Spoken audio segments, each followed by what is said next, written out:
Good afternoon, one and all. Welcome to the 20th edition of Business Opportunity Over Chai, a webinar series through which Franchise India is promoting our premium brands and giving you an opportunity to choose among them. We welcome our panelist, respected Gaurav Sir, Chairman Franchise India, and Sonia Ma'am, our MD, for this particular session. Brand of the day is Triple IO. We also welcome Dr. Sandeep Roy, who is the chairman of Triple IO, a well-known personality of his field and is known for his excellent result. He has recently completed patients from 35 different countries and has served more than 50,000 cancer patients. He also having 2 decades of experience. With this introduction, I welcome Dr. Sandeep to take us through the journey of Triple IO. Joining us. Thank you so much. Well, COVID is making us do something new. So, here I am. Here is Ms. Sonia, Mr. Gaurav. Thank you for this opportunity. Let me introduce you to the topic today. We will be talking about integrative oncology, giving out franchises for the Indian Institute of Integrative Oncology.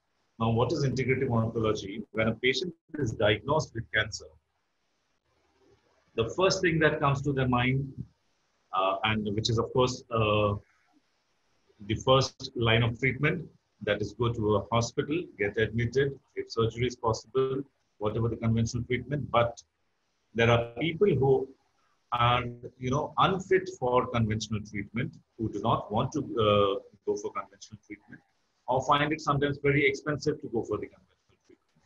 And so it's been 20 years that I was studying on this subject, and we developed something, a particular type of a protocol, which is now well known across the globe.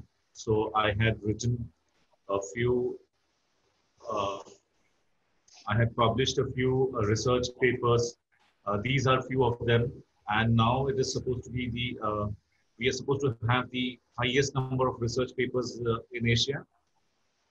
I was also the head of the department of integrative oncology at a center in Sri Lanka, in Colombo, then in various other hospitals in the city.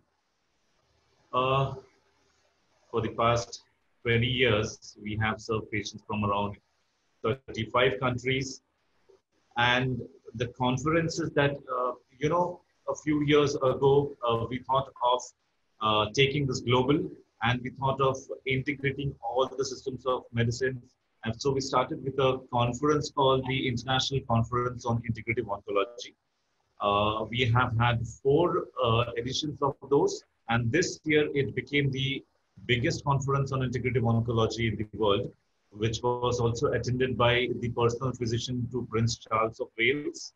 And the Ayush Ministry actively participated. And accordingly, I was bestowed upon a few awards. These are the few awards and, honors and awards that I received over the period of time. So now okay. Now I was talking about this, when a patient is diagnosed with cancer, for example, a tumor, anywhere in the body. The best thing, go for surgery, throw it out, okay? And if anything is left, treat it with chemotherapy or radiation. And in the run, when the patient is subjected to these treatments, this part is not thought about, okay? This part is not thought about. The patient suddenly goes into a mental trauma. He's like, as if his death certificate has been signed already. But that is not the truth. That is not the situation. Okay, so what we do is, this is the tumor, this is the body. As soon as the patient has been diagnosed, there is a lot of stress. He needs a support system. He tries to find the support system in his friends and families. His entire well-being is thought about. There are complementary medicines that, which will help the chemotherapy or radiation to maybe nullify or reduce the adverse effects of those treatments. Okay, nutrition is a very important part. We all know that the nutrition is always compromised after a certain type of a treatment or an illness. Even if I have some fever, I will not feel like eating as I used to. Okay. So when my nutrition is compromised, if I'm eating one-fourth of what I was eating, it should be perfect. It should have all the nutrition, all the vitamins, the minerals, the proteins, the carbohydrates. So a limited meal. And most important is what you should not eat. Okay, exercise. We don't by exercise we don't mean that you should go to a gym or something. You should know how to, some breathing exercises, some yoga exercises, and of course the conventional medicine. So everything we try to integrate: Ayurveda, homeopathy, naturopathy, some non-medicinal treatments, you know. So everything coming together is called integration. Okay. Now, if only this was the answer, if only this was the answer, we recently lost Rishi Kapoor, we lost Chief Minister Manohar Parrikar, we lost few other, everybody knows somebody who has died of cancer. So this is the best known treatment as of date, but I think it also needs a supporting hand somewhere. And trust me, I have seen patients, at least 70 to 80% patients, they try to seek something else apart from the conventional medicine.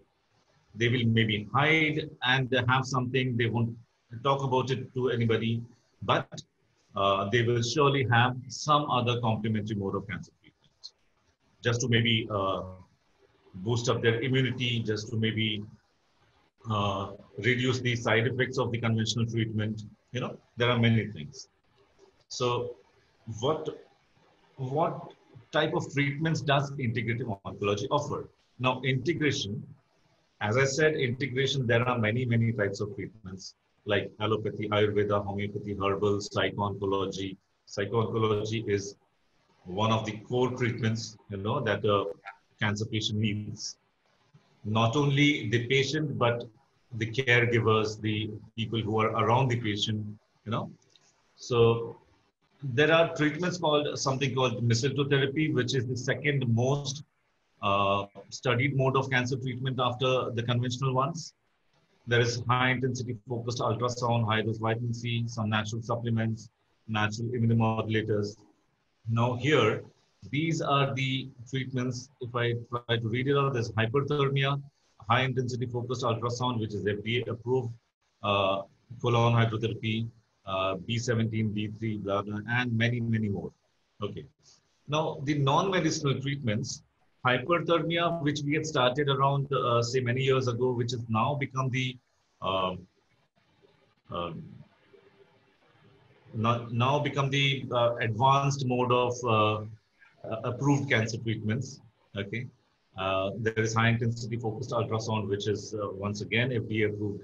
It was approved in 2015, not very widely used. And there are many more things. Okay, we have also some patented medicines. I'll come to it. So we try to integrate everything. Again, everything when it is integrated, that is called integrative oncology, and which is, of course, very beneficial for the patients. Now, what else do we have? We have a team which is continuously working on, on research works. As I said, we have the largest number of research papers in Asia on this subject. So continuously we are working on something or the other, and we have recently come up with a oral formulation of the mistletoe extract, which has been patented. So for the next 20 years, nobody else is going to make this other than us. And our business partners, if it was somebody like you, when they have this franchisee, you are the only ones who will have access to this. Okay. We have something called for the first time in India, we have the digital stethoscope, and we have the All India rights for this stethoscope, which is, I'll show you. The stethoscope, which had a tube, is 200 years old now. Now comes This is the only stethoscope which is Bluetooth enabled. You can record the sound, you can store the sound, you hear it with your headphones. You can see what used to happen in the conventional stethoscopes. When the patient leaves, the heart sound leaves with him, you know, or you don't have access to that heart sound once the patient is gone. Here you can store the heart sounds, the lung sounds in your mobile phone. If you need a second opinion, you can go for it. I mean, you can share the sound with a consultant who is not present at the scene in the hospital. Maybe share it on WhatsApp or email, okay, and have his opinion. Once you have the second opinion, you can start the treatment here. So this is one more access that our patients, our business partners can have. And this we are going to come up, we have already signed an agreement for this patented hair growth treatment from the US. We will be coming up with this very soon, maybe in a couple of months. So we have two models. One is the hospital model and the other one is the daycare model. In the hospital model, the minimum required area is around 7,000 square feet. Okay, the bifurcation is given, the therapy treatment equipment costs this much. The cost of the equipments for the room is this. All right, so miscellaneous is 3. So this is the actual expenses, and this is the minimum area required. Another one, here the return on investment, this we have calculated if we have only one patient in a month. Okay, one patient in a month, which is very hypothetical, but we have tried to show that even if you have one patient in a month, in 10 years, your cumulative return on investment is about 900%. Okay, starts with 300. And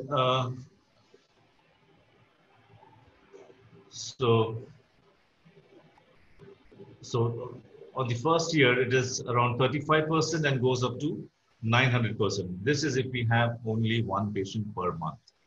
Okay, and then the daycare.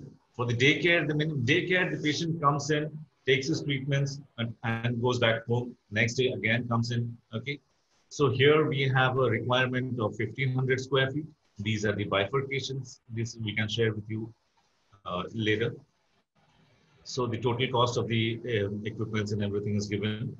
So 34 is the expected capex, and 1,500 is the required area. Now, the return on investment of the daycare starts once again with 38%, okay, and goes up to 1,000% in 10 years. Okay, this for one patient a month. Now, I will elaborate that. Now, the type of therapies that we have, I have written only 8 type of therapies here. We have more, but I did not want to, fill up the screen with the list of therapies that we have. So each day, a patient, if he goes for 8 therapies, 14,800 is what he has to pay. Okay, and they pay. Now, if a patient does not require 8 types of therapies every day, we can go for 6. If this is all depends on the type of cancer, the location, the stage, the condition of the patient. Okay, so we are giving 6 types of. We have randomly selected 6 types of therapies for 5 days. A patient has to take these therapies for 5 days. Okay, in a month, and has to continue it for 6 to 9 months. So 56,000 is what he pays. Next is if he is hospitalized. If the patient this was for the therapies, and this is for the hospitalization. We at our center here, we for a deluxe room we charge 3,500. Doctor's visit is 1,500. So is the nursing charges, RMO, and the biomedical waste and all. Okay, so that comes to 30,000 for 5 days. Now 56 and 30 is 87 something. But say a patient wants a discount and the billing comes to around 80,000. Now here in this chart, what I have done is, that is what I showed in the previous slides was one patient a month. Here I have calculated, because one patient a month is, I don't think we will do that bad. Okay. This is one patient a week. If we have one patient a week for 2 weeks, for 2 months, I'm sorry, for 2 months, there is no increase in the number of patients. We have only one patient a week. 80,000 is average billing. It was 87. So we give a discount of this 7,000 odd figure. So 80,000 is a round figure. Every 2 months, we increase one patient. And considering that these patients don't take the treatment for 6 months, because if they were taking treatment for 6 months, here it would have been 8 patients. Here it would have been 8 plus 5, 13 patients, okay, and so on. So considering that every patient comes only once in a month and stops, that which is not going to be the situation, the average yearly billing would be 62 lakhs. Okay. Now, in the daycare model, when the patient is not admitted, the patient comes in, takes the treatment and goes back home. Here what happens is the average billing is 55,000. The patient does not follow up, does not come back again next month, which is not going to happen. But we are presenting a worst case scenario. All right, worst case scenario, we earn 42,90,000 every year. Okay, and imagine if all the patients follow up for 6 months. This is going to be multiplied by something. So this is going to be the growth. If no patients follow up, they do not come for the next, not even for one single follow-up, they come only once. Okay, so this is going to be the growth. Here, we try to, oh, what happened? Okay, no, sorry. Yeah, 55,000. So comes to 42 lakhs and 90,000 in a daycare model. And I'm sure that there will be, the patients will, come back again next month for 6 months.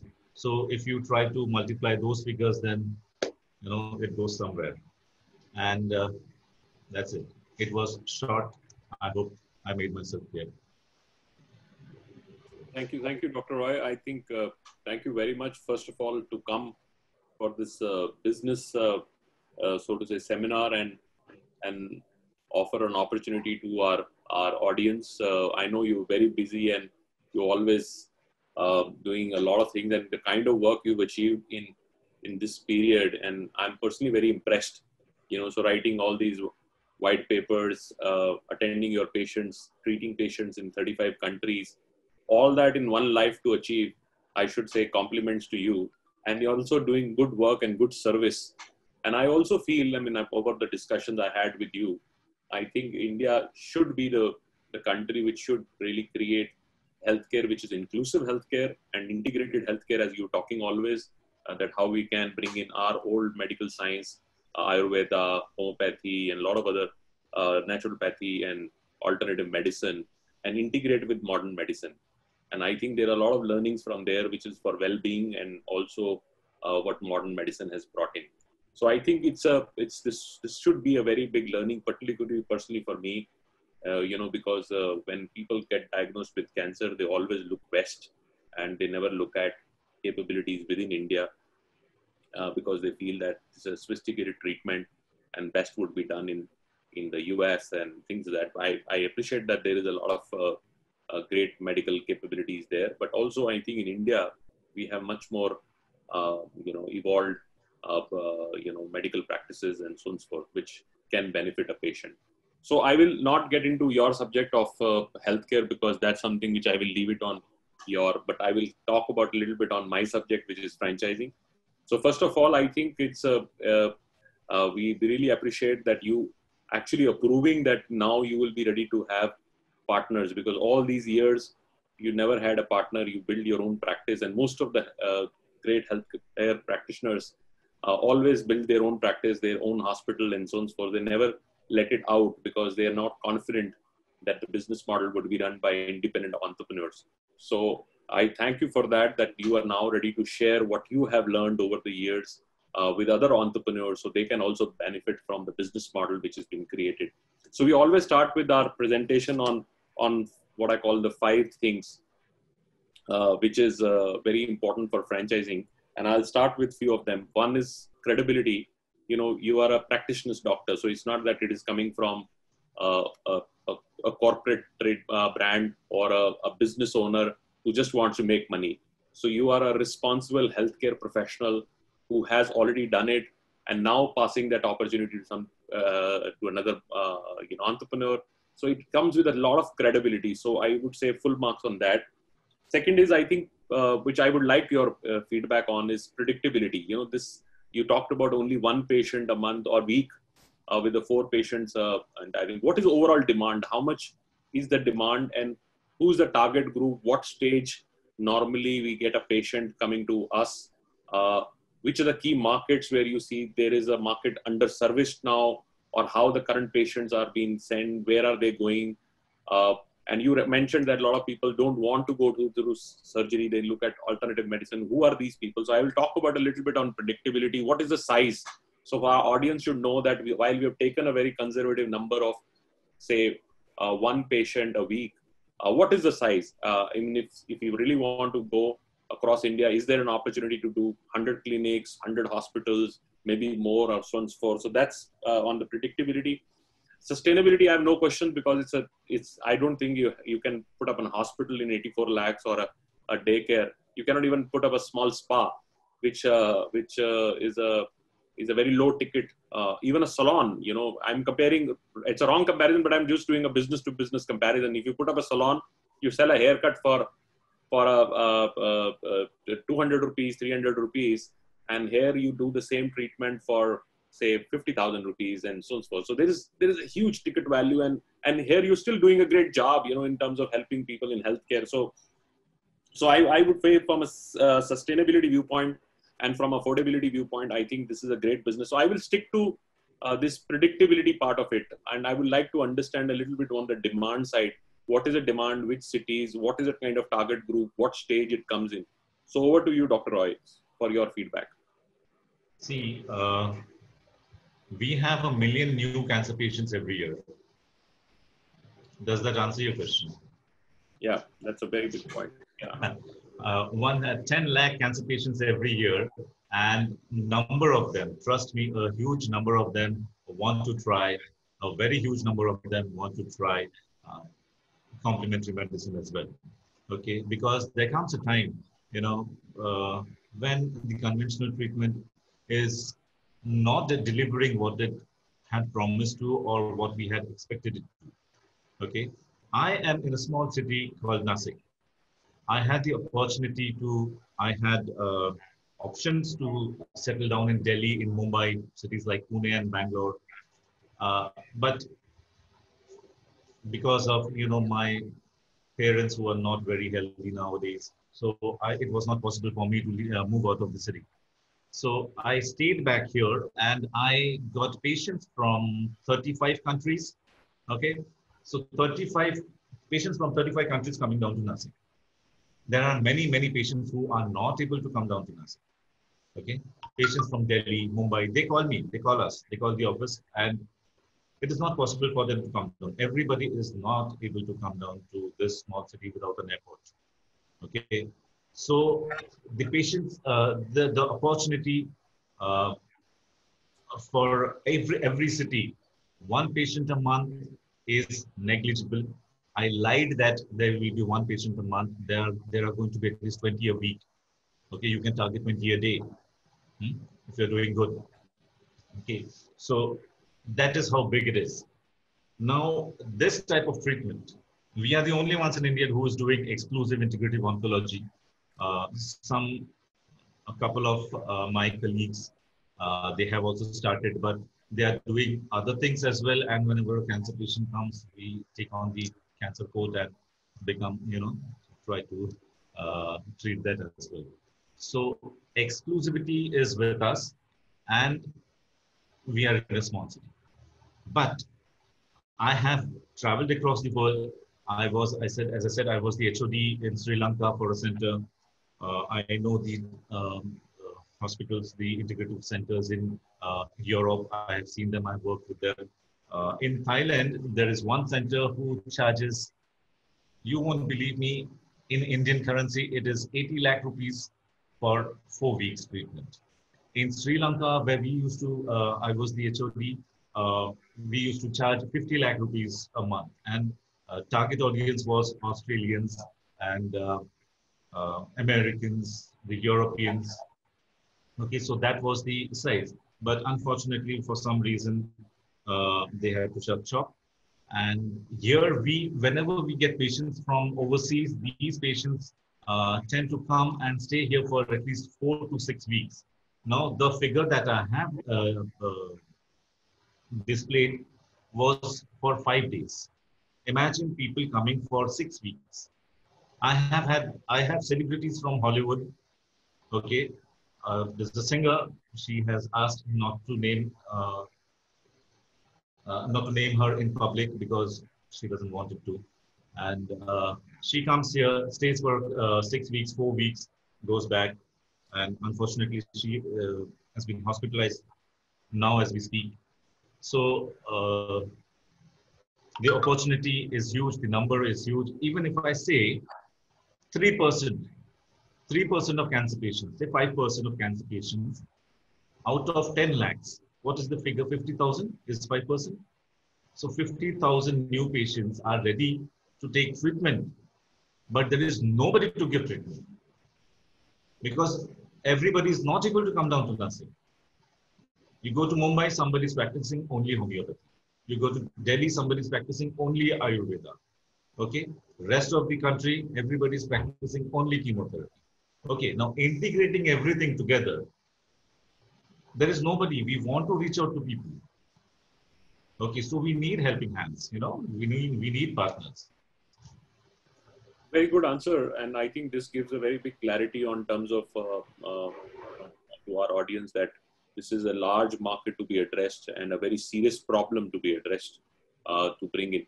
So I have a couple of more questions. One, you said this can be much more patient than what we expect. So what would happen to the business model? You can increase the capacity, or you need to put the fresh capex if you want to entertain more patients, maybe more rooms, more. We are open to everything. We just need people who are open-minded. We don't need a businessman. We need a very ambitious entrepreneur. He should be very ambitious. And if his concentration is on, if he has somebody who can concentrate exclusively on this part, for example, if there is a multi-speciality hospital, he has to concentrate on cardiology, he has to concentrate on orthopedics, on gynecology, everything. But if one person is dedicated for this branch, okay, it can surpass the rest of the hospitals in terms. Very interesting. And also, my question would go into this. This can be also a great opportunity for medical tourism because a lot of it is medical tourism. It is medical tourism. People come to Nasik, and Nasik has gone global now. People come here, and you can see Europeans posting kulfis on their Facebook, and the rivers, waterfalls of Trambakeshwar on their Facebook profiles. It is medical tourism. Absolutely. So the cities like Bangalore, Pune, places like that, we can also have a specialty places being built where people can come for a long-term treatments, and it can also be integrated project where you can put up a hospital and you can put some residences nearby, and where they have can be done, because we are getting a lot of requests these days from integrated projects for healthcare facilities. Especially we have some interest from Mohali, which is also gets a lot of NRIs who come for treatments back in, and Punjab has serious problem on cancer patients. So I would like now to invite Sonia to take up a few questions and remarks. Sonia, over to you. Thank you so much, Dr. Sandeep Roy, for coming on this webinar today. I would say it's a very specialized subject, and I'm sure a lot of people we have are from the industry, or maybe, maybe the category, somebody's running a hospital and they want to integrate that. So we'll come up with those questions case to case. Just to start off, Dr. Roy, I went through the presentation you gave, and you talked about a lot of treatments like chemotherapy, radiation, immunotherapy, precision medicine, and you run integrative oncology, which is pretty much patient-centric. It utilizes mind and body, like you said, works on natural products alongside the conventional cancer treatment. Also, if you understand, the most effective treatment programs are those which are linked to early detection of cancer and the stage where the patient is. And globally, if you see, the cost associated with cancer are very, very high. So, which also leads to a very big demand of the treatment becoming very effective. So people don't want to try something which they have not done before. So they need a more robust evidence of the treatment success, so to say. I wanted to understand, out of my own curiosity, are there different courses or combinations of these treatments which are given, or mistletoe, the therapy which you talked about, can also be given in isolation? It can be given in isolation. See, it all depends. When I said that I'm talking about 8 kind of therapies for a patient, then in the next slide I showed 6 kind of therapies for a particular patient. We have around 40, okay, maybe more than 40. So it is not that everybody is given all the 40. Jo bhi kaam karega, karega. Okay, it is like, it depends on the type of cancer, stage of cancer, Right. patient's individuality, patient's mental status. There is psycho-oncology. Now, psycho-oncology, if the patient is, okay, fine, I agree that I have accepted that I have end-stage cancer. He does not need psycho-oncology. Okay, but if a patient who is stage 1, maybe not even cancer, a suspected case, he goes into depression, he needs psycho-oncology. He needs counseling. His family needs counseling. Okay, because they have to deal in and out every day with the psychology of the patient. So it depends. We have to choose and pick each and every therapy for each patient. Sure. And which stage is mistletoe most effective on? What stage of cancer? Mistletoe, see, I have done a lot of work on mistletoe. So there used to be injectables, but then which is not allowed in India. Injections, okay. Yes. Yeah, it is not allowed in India. I worked with the government for nearly 10 years. I went multiple rounds to the parliament, the minister, the bureaucrats. Everybody know me by my name because whenever I used to go there, and they used to shut door and hide somewhere because of the uncomfortable questions that I might ask. Anyways, the mistletoe can be given in carcinoma in situ, that is stage 0 to stage 4. But what happens when the patient comes to us is already in an advanced stage. Correct. Okay, because they try out different things, everything. When they're finished with everything, as a last hope, they come to us. Today I got a patient from Jaisalmer. Today, as we speak, okay, they drove down from Jaisalmer to here. Okay, she is a suspected case. Okay, today I have written down the investigations to be done just before we started this seminar. I have just written down the investigations to know if she has cancer or not. But she is so phobic that she drove all the way from Jaisalmer to Nasik. They took police permissions in this COVID situation. Okay, and they came here. But this is phobia. She is going to need psycho-oncology as well. Okay, what if the biopsy report comes negative? Okay, she's 55, she's tobacco chewer and all, looks like positive, but what if it is negative? So this kind of phobic patients, it helps to them as well. No? Sure. So I have another question.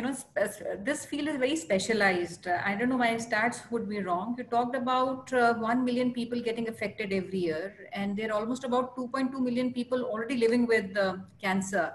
Their patients who are surviving on various treatments. And if you see the proportion of oncologists, it is even less than 1 per million. So it does not even cater to number of new people getting registered every year as patients of cancer. My question to you is, we have in India the major concentration of oncologists only in the top metropolitan cities, 6 to 7, I would say 40 to 60% is concentrated in the top cities of India. Yeah. And there's a big dearth of medical facilities and also specialized surgeons in tier 2. So I have two questions to this. One, how do you want your rollout to be? What locations are you looking at to roll out? Would that be phase-wise? Second is, what kind of support or bandwidth you as a brand would have to support your franchisee for these specialized surgeons? Because demand, we understand, is big. There's a big opportunity also. But equally, we like to understand the bandwidth of the company or the brand, which is your company, to support the franchisees in respective cities. I understand that this is a new thing that we are talking about. Not many people know about it. Okay. So, and it is not a rocket science. If the business partner is a doctor, he would understand a lot of it. If it's not, we are always there to provide the training support, But even if he's a doctor, he will need to get himself or herself trained with the new equipments that we have here. Because something called RIFE, people are not familiar with. Something called hyperthermia, people have heard of it, maybe not seen how it looks like, or how the device is operated. So we will be providing all kind of training and support, which is required. And initially, see, I get doctors from maybe Europe, and recently a doctor from Barbados. She was here. She trained with me for a month. Okay, she stayed here, trained for a month, and she's gone there. And there are many other doctors who send me the reports from India and overseas. Send me the reports of the patients that they are seeing. Yesterday, I spoke to a doctor who is a patient herself. Okay, in the last stage of breast cancer from the United States. So when I'm sharing my knowledge free of cost with them, okay, whom I don't even know, okay, why not my business partners? Initially, whenever they would require, maybe they require the whole prescription. Okay, they require everything, A to Z. Tell us what to do and we will do it. We are here to do that. Okay, and this brings me to the third question, which I also see in the chat room. Does it need a specific profile of people becoming your franchisees? Do you need only people from the health profile that need to be qualified as doctors, or these can be investors who just invest in the business, take care of day-to-day operations? They can be investors. Okay, they can be investors, and they can hire the medical staff. And this medical staff would be trained by your teams and yeah, of course. All right. Doctor, you talked about two models, which is daycare and the hospital model. And I personally feel this daycare and hospital complements each other. If I'm taking treatment in a certain hospital, I would like to take the services of daycare maybe from the same hospital or maybe the same city. Absolutely. Right? So do you see these two complementing each other? Because while we talk about two models, these two models have to be taken by a single person, or these can be taken by two independent people. And do you think they need to be there in close vicinity? So if, for example, a city, maybe, hypothetically, we take maybe Sholapur or any other city like Pune, where you're opening up, do we need to have hospital there first or a daycare? Or we need to have both coming together? Daycare would suffice. But if I'm a businessman, I would go for a hospital.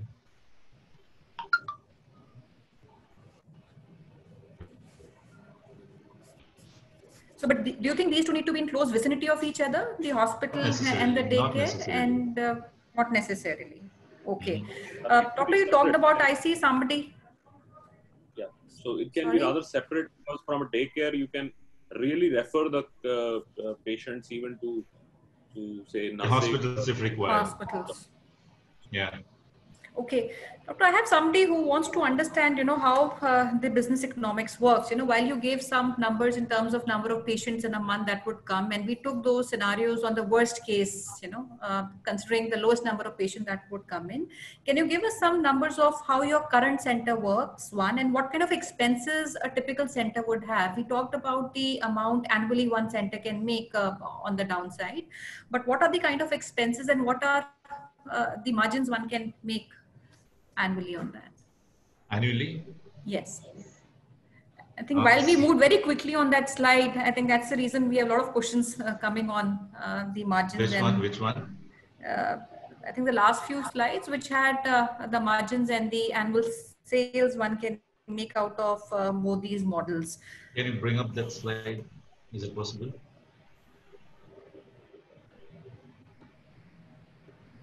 This one? Yes. So we talked about the numbers, which is 62 odd lakhs. So we have a question where what kind of expenses? We talked about the revenue one outlet center would make, daycare or revenue. a hospital. We have the operational manual. We have everything mentioned in that. But I will have to look up for that paper, that particular page. But on an average, for a daycare, one nursing staff, one receptionist, one doctor, one ward boy, or a female ayah. So, well, it depends from city to city. In a tier 2 city, the expenses would be very, very less.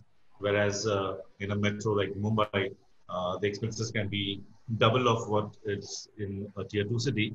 But the staff, I think I'm clear about it that one doctor, one receptionist, one nursing staff, and one ward boy should suffice. Okay. And would somebody already, I see somebody in the chat room, he seems to be running a hospital. So I'm assuming that he has an infrastructure. He wants to know, will existing infrastructure, a setup like this can be put together or you need a separate space? No. You can have it in your existing hospital. Okay. You can have it in your existing hospital, but my advice, have somebody who is dedicated towards that particular branch. All right. And Doctor, you talked about the pricing. Would that be different to different cities and states like metros and non-metros? Or you've taken a generic or maybe an average amount of revenue one can make on each patient? This is what I do here. Okay. And you think there would be a different pricing strategy based on the metro or the city tier that if somebody is operating a 5-star hospital, okay, he can go with his protocol of billing, whatever they have. All right, great. So we have a question who wants to know what is the basic requirement for the franchisee. So I think we have answered that. We don't need anybody from the medical background. We need somebody who has the capacity to invest. We need somebody who's also putting his time in the business. He also needs to take adequate training. Everybody who becomes a franchisee, along with the staff and the specialized staff, even the franchisee is required to take training. How long is this training, Doctor? And do these people need to come to your premise, the head office, the hospital to take that training? Yes. And for how long? If we are dedicating full time, I can teach them in say about less than a week or 3-4 days, 3 to 4 days, and everything. We will be teaching them everything that we have, how to operate the instruments and what should be the protocol, and there will also be an ongoing training, So one is the initial training that would be given, and then would be an ongoing training as and when they need that. Okay, so Doctor, do you have any tie-up with insurance companies is one question I have from Anshuman.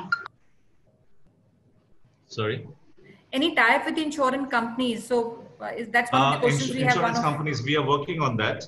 We have our application put up, and a few of our patients have already, they got the benefit of insurance. Not everybody, but yes, 20-30% of them have started getting the benefits of insurance. Right. And this also depends on how it is insured in their and personal capacity. Their personal insurance. No, no, and we have worked out a way where our accounts department people have worked out a way where uh, it can be totally covered under insurance, but that we will speak when we, Sure. in the later stages. Great, Doctor. It looks like we've kind of covered most of the questions, and some of these questions overlap. And while some of them need a little bit more clarity on how the business economics work, which we are suggesting that we take that offline one-on-one with these investors, which can be done perhaps after this call, the webinar gets over between today and tomorrow, based on your availability. Sure. No, I think there are a lot of doctors also there. There's a lot Yes. of there's a Ayurvedic doctor, there's a modern medicine practitioners, and a lot of other doctors and people who have facilities. So it's a great for them. I think if you already have some bend of healthcare and some, I think it comes to your advantage. So I feel that sometimes I have found that doctors are great entrepreneurs, right? And Dr. Roy is himself, he's I think is a combination of is a great healthcare professional, and plus he's also a very entrepreneurial mind. And I had discussions with him, so he has a very strong, and he rightly said, you need to be a sharp entrepreneur to run, because running a healthcare business is a business. You need to run that as a business, and there should be no problem in doing that. You still do it's a responsible business because you're taking care of somebody's health, but it is a business. And it should never be a guilt to make money in healthcare, because that money would go further down to give other people healthcare. So if you run for charity, you will never treat more patients. So we have more problem to be treated than in that. So there should be no problem in doing that. We should not sound in healthcare that it should always be done for it should be done for well-being of human, but it should always be done for profit, so that you can deploy that profit back in creating more infrastructure in healthcare, which we all now seeing around. Why we are not able to cope up and do that, because we never deployed that kind of infrastructure, which countries like Germany, you look at countries like Germany, how they have handled the situation of COVID, because they were always most deployed in healthcare. They are one of the finest in the world by creating healthcare practices. So we would like to see, Doctor, in your back map, and I asked him before this started, what is this map all about? So he says this has dots where patients have been treated all over the world. So and we would like to see in India map every small city where you have your own hospital or daycare running. Thank you so much. Maybe another map around it, which is a larger India map, which has more dots on that. Definitely. So I think we will have our full team working on taking a lot of questions, some serious interest, which we would like to bring into you. And you were saying something, Doctor? Yeah, suddenly I remembered that if we're talking about business, one thing that we forgot to mention here is the profits from the pharmacy. Okay, so there will be at least a 25%, 20 to 25% profit from the pharmacy. Yeah, and also you mentioned that the pharmacy can also use the distribution with the same person who takes. Yes, of course. Can also distribute to other pharmacies also. Yeah. The product can be available. It can subscribed by patients to continue to get that. So it's a proprietary medicines which are not available with anybody. So you always have a control on pricing and structure. And for example, the stethoscope as well. The person can cater to the entire city. Okay, if we have a dedicated partner in one particular city, for example, say Pune, we will not be giving it to anybody else in Pune. Okay, so he will have the rights to the entire city. And that statistics is a very good innovation, and I didn't know that the earlier one is 200 years old. So right time to have some innovation on that. So and it's a good innovation. And, so any last remarks from you, Doctor? What message you would like to give it to our investors? And we certainly see a very serious interest, and we will take it up and organize one-on-one discussions depending on your availability. I know you're very busy on your practice also. But we will try to organize one-on-one discussions. So last remarks from you and Sonia. I'm done. Great. Thank you so much, Doctor, for being here. I think this is one area everybody needs to be aware of. I love the statement that you put on your website also, which talked about the dream that you have to educate people and to make this treatment cost effective. This is one of the most expensive treatment. It not only affects a person's health, but financially it drains him down completely. The entire life saving goes in a treatment of cancer. Of course. And overall, oncology is one of the world's fastest moving therapeutic areas that we are seeing today. You talked about pharmacy. I think it contributes close to 25% odd pharmacy sales, pharmaceutical sales in the globe. And this can be a very good model for people to integrate. And as we see the complexity of treatments and also the recruitment of trials becoming more competitive, patient centricity will become very, very important, which I loved and saw all throughout in your presentation on the website. So, Doctor, wish you all the very best in this noble cause. Thank you. Thank you so much. Thank you so much. It was a pleasure coming here. Doctor, I think all at Franchise India are super excited to really work with you. It's an honor to work with a professional like you and take your opportunity to our audience, and we look forward for a long-term association with you. Thank you, Doctor. Of course, of course. Thank you. I'm privileged. Thank you. Archana, over to you, please. Thank you so much, Gaurav sir. So thank you so much, Gaurav sir and Sonia ma'am for today's webinar session. Thank you so much, Dr. Roy, for taking out time from your busy schedule and giving us this information. Thank you so much, all the participants who have joined us from Pan India. We are just sharing our details. You can reach out to us on information which is there on your chat tool. And you can write back to us on all our social platforms.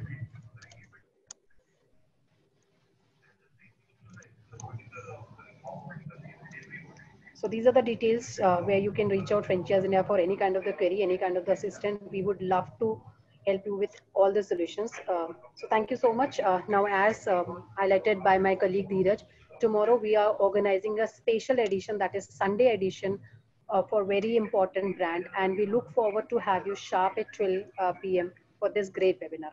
Thank you so much, everyone. Take good care of yourself and your family. Thank you so much. Best wishes. If you want to reach out to us, then you can reach on LinkedIn, and both Sonia and I am available on LinkedIn. So please reach out to us and for any questions you have. Thank you.